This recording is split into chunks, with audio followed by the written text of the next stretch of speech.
Shalom jemaat yang dikasihi Tuhan, berikut info NDC dalam sepekan. Kegiatan kesandan doa malam akan dilakukan secara online. Pertemuan bulanan Sabtu pukul 3 sampai selesai di Geraha MDC. Bagi jemaat yang rindu membawa persembahan dapat mentransfer ke nomor rekening yang tertera di layar. Jangan lupa untuk selalu menerapkan 5M, menjaga jarak, mencuci tangan, menjauhi kerumunan, mengurangi mobilitas, dan memakai masker. Selamat beribadah, Tuhan Yesus memberkati.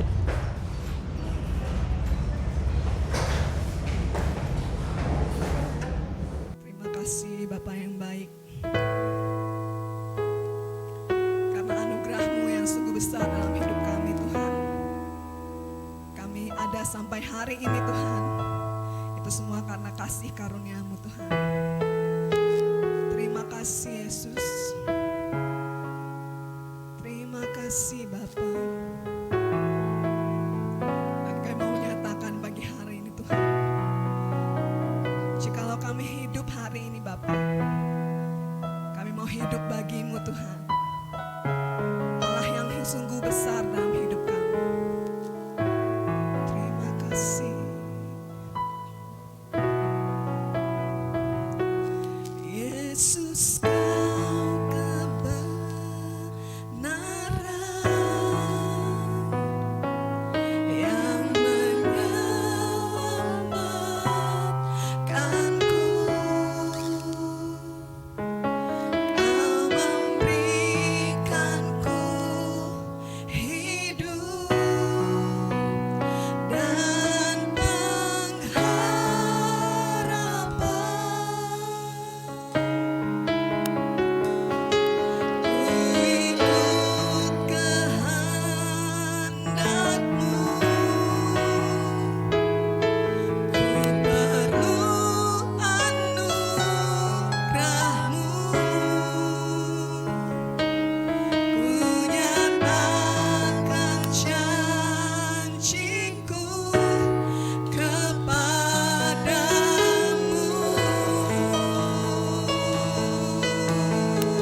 Pentingnya kebugaran relasi dapat dilihat pada susunan kabinet pemerintah Jepang yang baru saja dibentuk minggu yang lalu.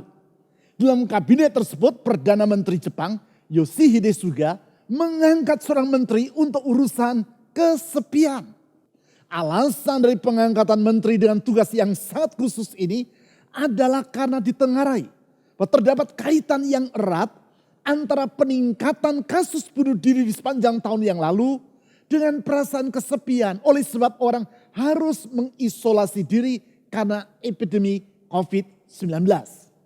Tahun yang lalu, orang yang meninggal dunia karena COVID-19 di Jepang adalah sebanyak 2.087 kasus. Sedangkan di tahun yang sama tercatat 2.153 orang telah meninggal dunia karena bunuh diri.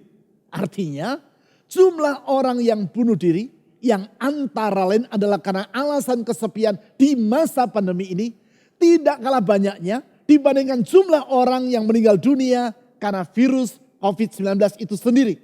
Data ini menunjukkan pentingnya peranan relasi dalam kehidupan manusia. Orang yang hidup dalam relasi yang sehat akan mampu melewati masa sukar tanpa terjerumus ke dalam sikap fatalistis atau keputusasaan yang meruntuhkan kehidupan. Berarti salah satu aspek kehidupan yang harus kita tata ulang dalam masa sukar seperti sekarang ini adalah relasi yang kita jalin dalam kehidupan kita. Relasi dalam artian yang luas.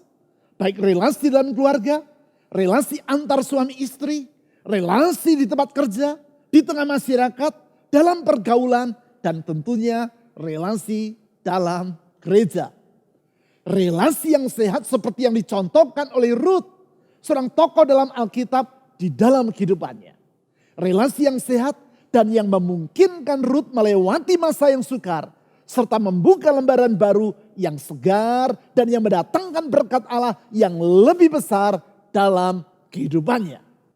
Untuk melihat kualitas relasi dalam diri Ruth tersebut, saya mengajak saudara untuk terlebih dulu membaca Ruth pasal 2 ayat 8 sampai 9. Agar saudara dapat memahami pembacaan ini dengan baik, saya akan jelaskan secara singkat latar belakang dari ayat-ayat tersebut. Di ayat-ayat sebelumnya ditulis bahwa ketika Ruth dan ibu mertuanya, Naomi, tiba di Bethlehem, saat itu merupakan permulaan dari musim menuai jelai. Maka Ruth pergi ke ladang untuk memungut sisa-sisa panen yang ditinggalkan oleh para penuai. Tak lama kemudian datanglah sang pemilik ladang, yaitu Boaz. Melihat Ruth yang nampak bahwa ia bukan orang setempat, maka Boaz bertanya kepada mandor yang mengawasi panen di ladangnya tentang siapakah diri Ruth. Sang mandor menjelaskan bahwa Ruth adalah perempuan Moab yang datang ke Bethlehem karena mengikut Naomi, ibu mertuanya. Ia juga menceritakan tentang kegigihan Ruth dalam bekerja. Sekarang kita baca tanggapan Boaz terhadap laporan dari mandornya itu. Tanggapan seperti yang tercermin dalam kata-kata yang ia ucapkan kepada Ruth dan yang dicatat di ayat 8 sampai 9. Ruth pasal 2 ayat 8 sampai 9. Sesudah itu berkatalah Boaz kepada Ruth, "Dengarlah dahulu anakku, tidak usah engkau pergi memungut jelai ke ladang lain. Dan tidak usah juga engkau pergi dari sini. Tetapi tetaplah dekat pengerja-pengerja perempuan. Lihat saja ke ladang yang sedang disabit orang itu. Ikutilah perempuan-perempuan itu dari belakang. Sebab aku telah memesankan kepada pengerja-pengerja lelaki, jangan mengganggu engkau. Jika engkau haus, pergilah ke tempayan-tempayan dan minumlah air yang dicedok oleh pengerja-pengerja itu." Di sini kita melihat tanggapan yang positif dari Boaz terhadap Ruth. Ia menyuruh Ruth agar tetap memungut sisa-sisa panen di ladangnya. Ia melindungi Rut dan mengizinkan Rut untuk minum dari persediaan air yang disiapkan untuk para pekerja di ladangnya. Apakah yang menjadi alasan dari tanggapan yang positif ini? Apakah karena kecantikan dari Rut? Alkitab sama sekali tidak menyebut tentang keelokan paras dari Rut. Sehingga tentu bukan hal itu yang menjadi dasar dari perlakuan istimewa yang diberikan Boaz kepadanya. Apakah karena kefasihan Rut dalam berbicara? Atau karena kepandaian Rut dalam bidang ini dan itu? Alkitab juga sama sekali tidak menyebut semua hal tersebut. Artinya tanggapan yang positif yang diberikan oleh Boaz kepada Rut bukanlah karena kemampuan yang ada pada diri Rut. Lalu apa yang menjadi alasan dari perhatian Boaz kepada Rut? Apabila kita memperhatikan penjelasan dari si mandor kepada Boaz, yaitu sebagaimana yang ditulis dalam Rut pasal 2 ayat 6 dan 7. Dan penjelasan Boaz kepada Rut yang ditulis di ayat 10 sampai 12, kita melihat di situ ada dua alasan, yaitu pertama, etos kerja dalam diri Rut, dan yang kedua, kualitas relasi yang ia jalin dalam hidupnya. Etos kerja, yaitu sikap yang gigih dalam diri Rut, dan kualitas relasi dalam diri Rut, sebagaimana yang tercermin dalam sikapnya terhadap Naomi, ibu mertuanya, dan terhadap Boaz. Kedua hal ini merupakan bagian dari 4 aspek yang harus kita bangun dalam kehidupan kita. 4 aspek yang merupakan wujud dari kehidupan yang restart atau hidup dalam lembaran yang baru dan indah dalam anugerah Tuhan. 4 aspek yang saya istilahkan sebagai DPAR atau DPAR. DPAR. D, direction atau arah kehidupan. P, perception atau persepsi atau wawasan kehidupan. A, attitude atau yang biasa disebut orang sebagai attitude atau sikap hati. R, relationship atau relasi. 4 aspek yaitu DPAR yang benar ini ada pada diri Rut. 3 aspek yang pertama telah saya bahas secara berturut-turut dalam 3 khotbah saya yang lalu. Tentang D, direction atau arah kehidupan yang benar pada diri Rut, telah saya bahas dalam khotbah saya yang berjudul Living for the Future, hidup bagi masa depan. Selanjutnya tentang P, perception atau wawasan kehidupan yang benar dalam diri Rut, telah saya jelaskan dalam khotbah dengan judul Living with Hope, hidup dengan pengharapan. Sedangkan A, attitude, sikap hati yang benar pada diri Rut telah saya uraikan dalam khotbah saya yang berjudul Living with Perseverance, hidup dengan gigih. Sekarang mari kita lihat R atau relationship atau relasi yang sehat dan benar dalam diri Rut, yaitu dengan membaca ayat 10 sampai 12. Rut pasal 2 ayat 10 sampai 12. Lalu sujudlah Rut menyembah dengan mukanya sampai ke tanah. Dan berkata kepada Boaz, mengapakah aku mendapat belas kasihan daripadamu?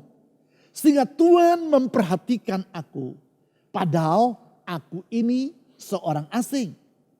Dari sikap dan kata-kata yang diucapkan oleh Rut ini, antara lain kita dapat melihat bahwa ia tidak mengharapkan ataupun menyangka kalau dirinya akan memperoleh perhatian ataupun perlakuan yang positif dari Boaz. Dengan kata lain, ia tidak dengan sengaja memakai dandanan yang menyolok agar diperhatikan oleh Boaz. Ia tidak berpura-pura bekerja dengan rajin supaya dipuji oleh Boaz. Bukan. Ia bersikap secara natural saja. Dan karena itu ia merasa heran ketika Boaz menunjukkan belas kasihan kepada dirinya. Di ayat selanjutnya Boaz memaparkan alasan dari sikap dan tindakannya itu terhadap Rut. Dikatakan demikian. Boaz menjawab, telah dikabarkan orang kepadaku dengan lengkap segala sesuatu yang engkau lakukan kepada mertuamu sesudah suamimu mati. Dan bagaimana engkau meninggalkan ibu bapamu dan tanah kelahiranmu, serta pergi kepada suatu bangsa yang dahulu tidak engkau kenal.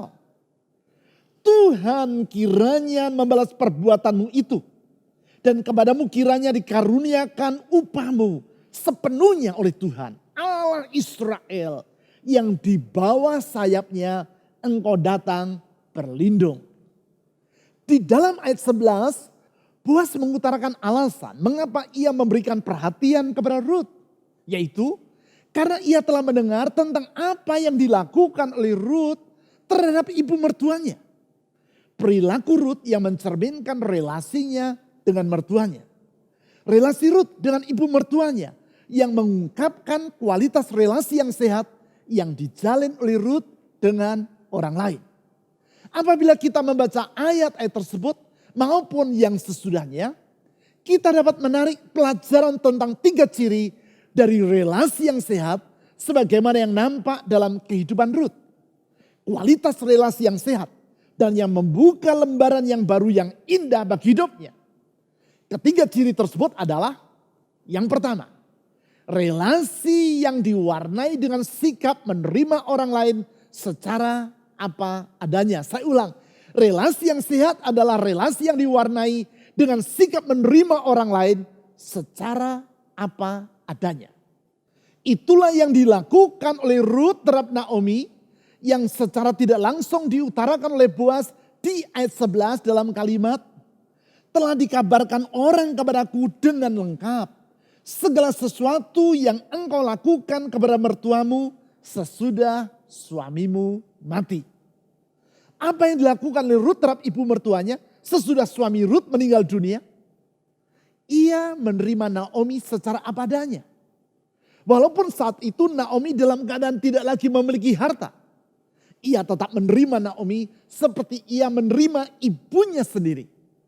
Penerimaan yang antara lain ia tunjukkan dengan rela meninggalkan ibu bapa kandungnya dan meninggalkan Moab untuk mengikut Naomi ke Bethlehem di negeri Israel. Walaupun seperti yang ditulis dalam Rut pasal 1 ayat 19 sampai 21. Yaitu bahwa saat itu Naomi hidup dalam keputusasaan dan kepahitan. Namun Rut dengan penuh kasih menerima Naomi secara apa adanya. Saudara tentu dapat membayangkan bagi seorang menantu perempuan hidup bersama dengan ibu mertua yang hatinya penuh dengan kepahitan. Tentu bukanlah hal yang mudah. Namun Rut tetap menerima Naomi dan tidak meninggalkan yang bersangkutan. Itulah sikap menerima orang lain secara apa adanya yang mewarnai hidup Rut. Sikap ini merupakan sikap yang penting. Sebab semua orang memiliki perbedaan. Jangankan orang yang dilahirkan dalam keluarga yang berbeda. Kakak beradik yang dilahirkan oleh orang tua yang sama dan dibesarkan secara bersama-sama dalam keluarga yang sama pun dapat memiliki perbedaan satu sama yang lain. Perbedaan dalam hal-hal yang disukai. Perbedaan dalam sifat. Perbedaan dalam cara berpikir. Dan berbagai perbedaan lainnya. Jangankan kakak beradik, saudara kembar pun tidak jarang yang sifatnya berbeda satu sama lain. Perbedaan yang kalau tidak dapat kita terima, pasti akan menimbulkan persoalan. Sebab apabila kita tidak dapat menerima orang lain, maka yang ada adalah saling tuntut-menuntut. Tidak jarang, hal itulah yang mewarnai suatu rumah tangga. Sang suami berkata kepada istrinya, kalau mamaku, dia sangat mengerti makanan kesukaanku. Dia tahu aku tidak suka makanan yang pedas. Itu sebabnya mamaku tidak pernah menghidangkan makanan yang pedas. Bagi seorang istri, bila ia dibandingkan dengan ibu mertuanya, hal itu merupakan kata-kata yang sangat menjengkelkan. Kalau tidak percaya, tanya kepada para istri. Sehingga ia tidak mau kalah. Dan ia membalas dengan kata-kata yang tidak kalah pedasnya, yaitu, kalau papaku orang yang sangat rajin, dia pintar cari uang, pekerja yang keras, rajin membersihkan rumah, menata almari, dan merapikan kamar tidur. Tidak seperti kamu, malas dan jorok luar biasa. Pernahkah saudara atau saudari mendengar orang berkata seperti itu? Atau lebih tepatnya, pernahkah Anda berkata seperti itu? Bila dalam rumah tangga orang tidak dapat saling menerima, maka yang ada adalah saling menuntut. Dalam ibadah pemberkatan pernikahan, acap kali saya berkata kepada pasangan pengantin yang dinikahkan. Kalau rumah tangga isinya saling menuntut, itu namanya bukan rumah tangga, tapi pengadilan. Di dalam pengadilan, kedua pihak yang bersengketa bukan saling menerima, tapi saling menuntut. Jadi kalian berdua mau membangun rumah tangga atau membangun pengadilan? Kalau yang kalian bangun adalah pengadilan, maka rumah tanggamu tidak akan berbahagia. Perlu dicatat bahwa menerima orang lain tidaklah sama dengan membenarkan perbuatan dari yang bersangkutan. Beda, menerima dan membenarkan tidak sama. Ketika seseorang melakukan kesalahan, tentu kita tidak boleh membenarkan perbuatannya. Sebab bila seseorang melanggar peraturan dan kita membenarkan apalagi mendukung perbuatan yang bersangkutan, maka sama dengan kita telah terlibat dalam pelanggaran tersebut. Yang dimaksudkan dengan menerima di sini adalah berupaya untuk memahami mengapa orang tersebut berbuat atau bersikap seperti itu. Dengan menerima Naomi dalam kepahitan dan keputusasaannya, tidak berarti Ruth membenarkan sikap dari ibu mertuanya tersebut. Sebab seperti yang telah saya bahas dalam khotbah saya yang berjudul Living with Hope, kita telah melihat bahwasanya Ruth tidak hidup dalam kepahitan maupun keputusasaan seperti ibu mertuanya.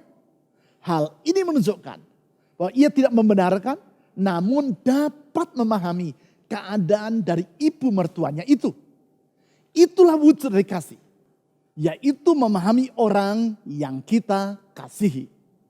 Hal ini dikemukakan oleh Paul Tournier, seorang ahli ilmu jiwa dari Swiss yang sangat terkenal di dunia. Ia pernah berkata, "He who loves understands, and he who understands loves.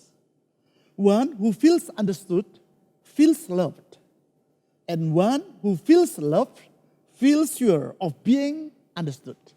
Artinya, orang yang mengasihi akan memahami. Dan orang yang memahami, ia mengasihi. Orang yang merasa dipahami akan merasa dikasihi. Dan orang yang merasa dikasihi pasti akan merasa dipahami. Dengan kata lain, terdapat kaitan yang sangat erat antara mengasihi dan memahami. Pernahkah saudara mendengar seorang istri berkata, "Suamiku tidak dapat memahami diriku"? Artinya, ia tidak merasa dikasih oleh suaminya karena ia merasa tidak diterima atau dipahami. Oleh sebab itu, relasi yang sehat, yaitu relasi dalam kasih, haruslah diwarnai dengan sikap menerima orang lain yang kita kasihi secara apa adanya. Selanjutnya, ciri yang kedua dari relasi yang sehat adalah bahwa relasi tersebut diwarnai dengan sikap tidak mementingkan diri sendiri. Saya ulang, relasi yang sehat cirinya adalah relasi tersebut diwarnai dengan sikap tidak mementingkan diri sendiri. Itulah kasih yang bersifat altruistik, yaitu kasih yang tidak egois, namun memperhatikan kesejahteraan dari orang lain. Sikap seperti itulah yang mewarnai relasi dari Ruth dengan ibu mertuanya. Hal ini dapat kita lihat dari catatan Rut pasal 2 ayat 18 sampai 19. Di situ ditulis apa yang dilakukan oleh Rut sesudah ia selesai memungut sisa panen di ladang milik Boaz sampai petang hari. Mari kita baca ayat-ayat tersebut. Rut pasal 2 ayat 18 sampai 19.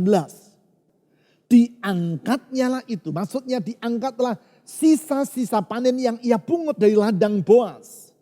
Lalu masuklah ia ke kota. Ketika mertuanya melihat apa yang dipungutnya itu, dan ketika dikeluarkannya dan diberikannya kepada mertuanya sisa yang ada setelah kenyang itu, maka berkatalah mertuanya kepadanya, di manakah engkau memungut dan di manakah engkau bekerja hari ini? Diberkatilah kiranya orang yang telah memperhatikan engkau itu. Lalu diceritakannya lah kepada mertuanya itu pada siapa ia bekerja. Katanya, nama orang pada siapa aku bekerja hari ini ialah Boas. Di sini ditulis, bukan saja Rut menyerahkan sisa panen yang telah ia pungut kepada mertuanya, ia juga memberikan sisa makanan yang ia bawa dari ladang kepada Naomi. Makanan yang telah ia terima dari Boas. Seperti yang dicatat di ayat 14, yaitu berti gandum atau gandum yang telah disangrai. Artinya, ia tidak melupakan ibu mertuanya. Ia tidak menghabiskan seluruh makanan itu untuk dirinya sendiri. Ia teringat kepada ibu mertuanya yang ada di rumah. Dan menyisihkan sebagian dari makanan itu untuk Naomi. Itulah sikap tidak mementingkan diri sendiri. Atau kasih yang bersifat altruistik. Sikap seperti itulah yang menjadikan suatu relasi merupakan relasi yang sehat. Dalam khotbah saya bulan yang lalu, yaitu yang berjudul A New Direction, saya telah mengutip hasil penelitian yang dilakukan oleh National Opinion Research Center at the University of Chicago pada tahun 2006. Yaitu bahwasanya orang yang hidup dalam kasih yang altruistik akan berbahagia. Orang yang hidup dalam kasih yang altruistik akan berbahagia. Dalam kasih tersebut bukan saja ia akan membahagiakan orang lain, di saat yang sama ia sendiri juga akan berbahagia. Kita bersyukur kasih yang tidak mementingkan diri sendiri seperti itulah yang mewarnai kasih Allah kepada diri kita. Dalam kasih tersebut ia telah mengorbankan dirinya dalam Yesus Kristus bagi kita. Sehingga oleh pengorbanannya masa lalu kita yang kelam dihapuskan. Dan masa depan yang baru dan yang indah dibentangkannya bagi kita.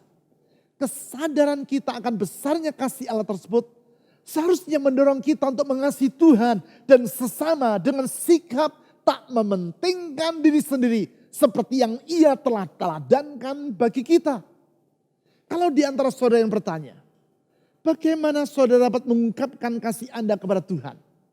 Ini jawabannya, yaitu rela berkorban bagi Dia. Berkorban bagi Tuhan, antara lain berkorban dalam hal waktu. Yaitu dengan memberikan waktu Anda guna mengikuti ibadah seperti yang sedang saudara lakukan. Pengorbanan dalam hal keuangan, yaitu seperti memberikan persembahan yang saudara akan kerjakan. Berkorban artinya bersedia untuk repot. Oleh karena itu, orang yang sungguh-sungguh mengasihi Allah tidak akan berkata, saya tidak mau memberi persembahan secara online. Repot, berabe, sulit. Saudara dengar, bersyukur Tuhan mau repot untuk kita. Kalau saja 2000 tahun yang lalu ia berkata, buat apa berabe, datang ke dunia, menjadi manusia dan menderita. Untuk apa aku harus repot seperti itu? Kalau manusia binasa karena dosa-dosa mereka, itu kan karena salah mereka sendiri.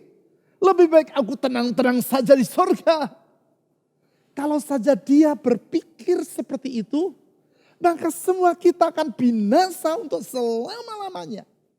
Oleh sebab itu, mari kita teladani kasih Allah yang tidak mementingkan diri sendiri tersebut dalam relasi kita terhadap sesama manusia maupun kepada Tuhan.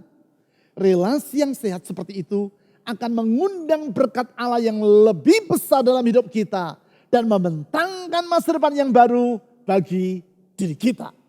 Sekarang, ciri yang ketiga dari relasi yang sehat adalah bahwa relasi tersebut diwarnai dengan sikap rendah hati. Saya ulang.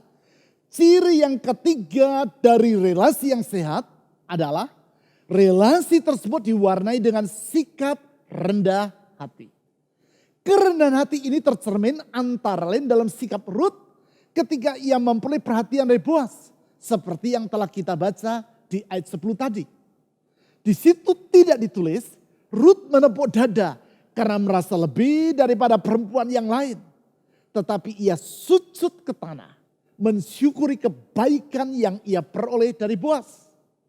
Di situ tidak ditulis, Rut tersenyum dengan bangga karena memperoleh kebaikan dari Boaz. Tetapi ia berkata seperti demikian, mengapakah aku mendapat belas kasihan daripadamu? Sehingga Tuhan memperhatikan aku, padahal aku ini seorang asing. Kesadaran dirinya bahwasanya sesungguhnya ia tidak pantas untuk memperoleh kebaikan dari Boaz ini menunjukkan kerendahan hati dari Rut. Kerendahan hati yang mewarnai relasi yang sehat. Apabila relasi yang sehat berjalan seiring dengan sikap rendah hati, maka relasi yang tidak sehat akan ditandai dengan kecongkakan. Kecongkakan atau kesombongan yang akan menghancurkan suatu relasi. Kesombongan seperti yang terungkap dalam kata-kata. Hanya kalau dia sudah minta maaf, barulah aku akan memaafkan dirinya. Sampai kapanpun aku tidak akan memaafkan dia. Kecuali kalau dia sudah minta maaf terlebih dulu kepada diriku. Pernahkah saudara mendengar kata-kata seperti itu? Atau lebih tepatnya, pernahkah saudara mengucapkan kata-kata seperti itu? Sekali lagi, di dalam hal ini kita harus bersyukur kepada Allah. Karena bukan itu yang ia lakukan kepada kita. Di dalam Roma pasal 5 ayat 8 ditulis bahwa Allah menunjukkan kasih-Nya kepada kita. Oleh karena Kristus telah mati untuk kita. Perhatikan, ketika kita masih berdosa. Artinya ia tidak menunggu sampai kita telah bebas dari dosa dan barulah ia mengasihi kita. Tidak. Sebab kalau seperti itu yang menjadi sikap Allah, maka tidak seorang pun di antara kita yang akan selamat dari hukuman dosa. Dalam 1 Yohanes pasal 4 ayat 10 ditulis, bukan kita yang telah mengasihi Allah, tetapi Allah yang telah mengasihi kita dan yang telah mengutus anaknya sebagai pendamaian bagi dosa-dosa kita. Artinya bukan kita yang terlebih dulu mengasihi Allah dan sebagai balasan barulah Allah mengasihi kita. Bukan. Namun dia yang terlebih dulu mengasihi kita dan mengorbankan dirinya sampai mati di kayu salib. Walaupun saat itu kita masih berdosa. Itulah kasih Allah dalam sikapnya yang rendah hati. Seperti yang ditulis dalam Filipi pasal 2 ayat 5 sampai 8. Kasih yang menyelamatkan diri kita. Kasih yang mengubah hidup kita. Kasih yang membuka lembaran baru dalam hidup kita. Kasih yang harus mewarnai relasi kita dengan sesama kita. Kalau saudara percayakan hal ini, tulislah kata amin pada kolom komen di YouTube channel yang sedang saudara ikuti ini. Langkah sederhana yang mengungkapkan iman saudara kepada firman Tuhan dan yang akan membuka pintu berkat Allah yang lebih besar bagi hidupmu. Tindakan sederhana yang akan meneguhkan iman saudara sendiri. Perlu disadari bahwa relasi yang sehat dengan sesama ini akan membawa kebahagiaan dalam hidup kita. Itulah yang ditegaskan oleh Robert Waldinger, psikiater dan profesor dari Fakultas Kedokteran Harvard University dalam Harvard Gazette tahun 2017. Dikutip bahwa ia pernah berkata, good relationships keeps us happier and healthier. Artinya, relasi yang sehat akan mengakibatkan kita semakin berbahagia dan bertambah bugar. Bukan itu saja. Bahkan relasi yang sehat seperti yang dicontohkan oleh Ruth telah memungkinkan dirinya melewati masa sukar tanpa hidupnya menjadi terpuruk. Relasi yang sehat yang diwarnai dengan sikap menerima orang lain secara apa adanya. Tidak mementingkan diri sendiri dan rendah hati yang telah dicontohkan oleh Tuhan kita, Yesus Kristus, melalui pengorbanannya di kayu salib. Pengorbanan yang memulihkan hidup kita dan yang menjamin masa depan kita. Sehingga dengan demikian, apapun kesukaran yang kita alami, kita akan tetap moving forward, bergerak ke depan, yaitu menjangkau janji Allah yang indah bagi hidup kita. pengorbanan Kristus yang membuka lembaran yang baru bagi hidup kita. Sehingga kita dapat hidup dalam kehidupan yang reset. Mari kita berdoa.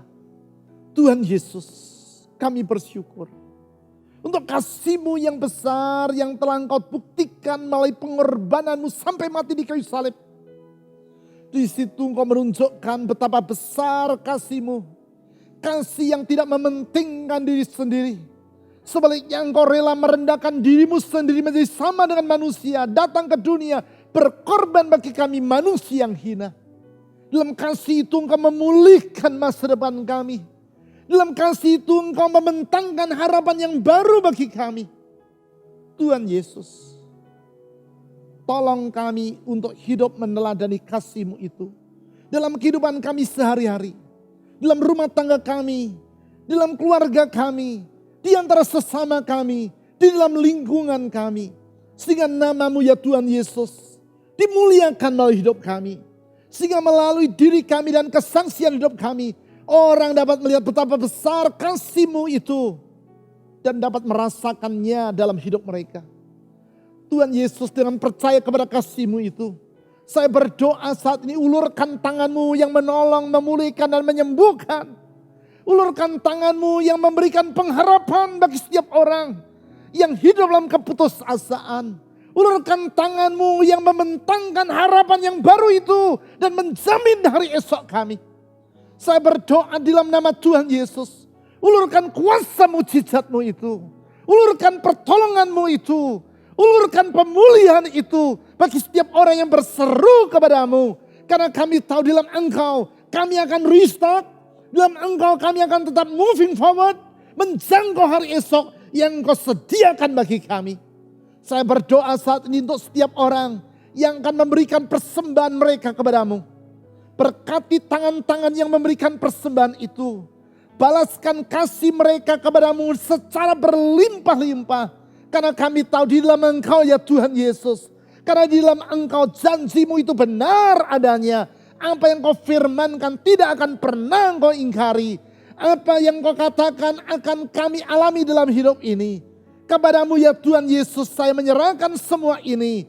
Pengharapan, kerinduan dan doa kepada Tuhan Yesus yang tidak akan pernah mengecewakan. Di dalam nama di atas segala nama. Nama Yesus Kristus. Tuhan dan Juru Selamat yang hidup, kami telah berdoa. Amin. Mari kita satukan hati kita akan mengakhiri ibadah kita. Kita datang pada Tuhan dalam doa dan permohonan kita. Biarlah apa yang kami lakukan hari ini menyenangkan hati-Mu ya Allah. Biarlah apa yang kami perbuat hari ini menjadi catatan dalam kitab kehidupan kami.